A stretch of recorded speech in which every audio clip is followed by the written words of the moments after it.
Hai, ini silba ngang sing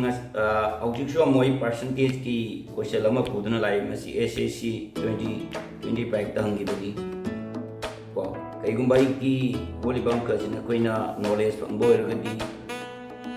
Like to mo subscriber to mo to analyze to ai no boli bisi atopa utu okanda system da utu okanda analyze to ko. Ai no boli bisi ji. So question ji para si ko. Hai do question ji SSC SIB SSC 2015 tang give a question ni in the college election a candidate score 62%. I really masagi thadariba voting bugi 62% di mana vote phangni ai of the vote, and he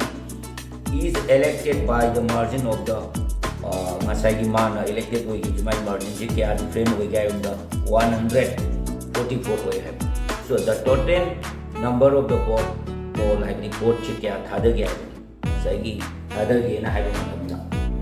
aduduna masagi na koi na khangadabati masagi vote candidate to gi phangiba percentage de koi han vote masagi candidate na masai score to gi ba keno si candidate na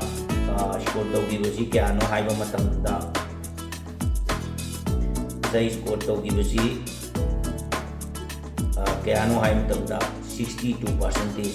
Ayun hai re 62% si ay koi na onto kaya hai taragati ay na hanjan na jo hai kare kaya tare hai matam da kaya tare .62 adui taragati masai gi vote ne na koi na laura vi na hapchalo ko yare sai da adu masai vote ko koi na signe no vi je ina su hapchan bani ko let x ka na hai du maine vi je hapchale masai gi percentage to katok taragati percentage to disement to katok taragati .62 tar adui taragati remaining masai gi remaining vote to puthok ke hai taragati aina hai ba to remaining je puthok ke hai taragati masai gi magi remaining ji puthok na hai taragati koi na koi to da ke hai matam remaining vote ji puthok na hai taragati koi to ke hai matam da 100% da aina noi hai ko 100 ta ke do ba 100 ta ke do ba masai gi magi point do kai no to khai do masai gi 100% in low 62 ne 62 do khai do sigi 62 ji khai do adu taragati kya re sigi percentage da what ko matam da te ta 38 le 38 ko 38 masai gi percentage on to matam da 38 le same si 38 le aduna sigi mawong da masai divide to gi do aduna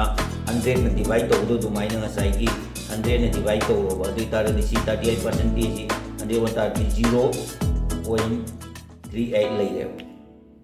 sigi 0 point aduna masai bi lo gi do bi do dum hapchal lo adu tar gi masai gi remaining vote chi 30.38 ne adu tar di magi margin oi ba vote chi khai dok na ro ka divide to ka ne koi gi solve to do mai no ho ro with the willing margin ji kya oi da gi hai ba matam da sida yi ho la ge ko willing margin ji kya oi da gi hai matam da sagi magi willing margin ji kya no hai matam da vote chi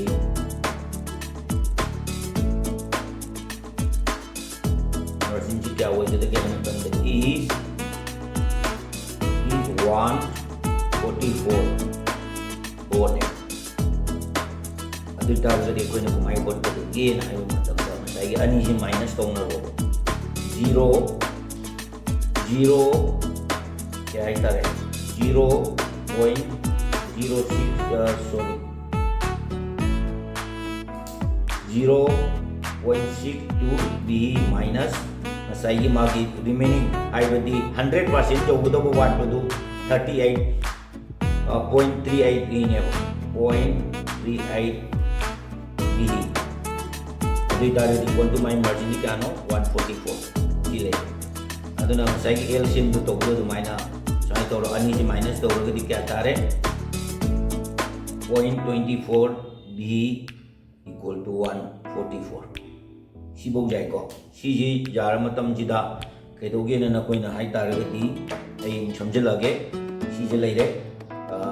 ꯕꯤꯍꯤꯁꯦ ꯄꯨꯊꯣꯛꯀꯦ ꯍꯥꯏꯇꯥꯔꯒꯗꯤ 144 into 0.024 ꯁꯤ ꯂꯩꯔꯅꯤ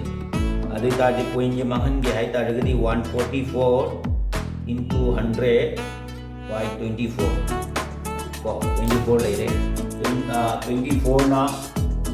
24ꯁꯤꯅ 114 ꯗ ꯀꯠ ꯇꯧ ꯇꯥꯔꯒꯗꯤ 6 ꯅꯤ ꯑꯗꯨ ꯑꯣꯏꯇꯥꯔꯗꯤ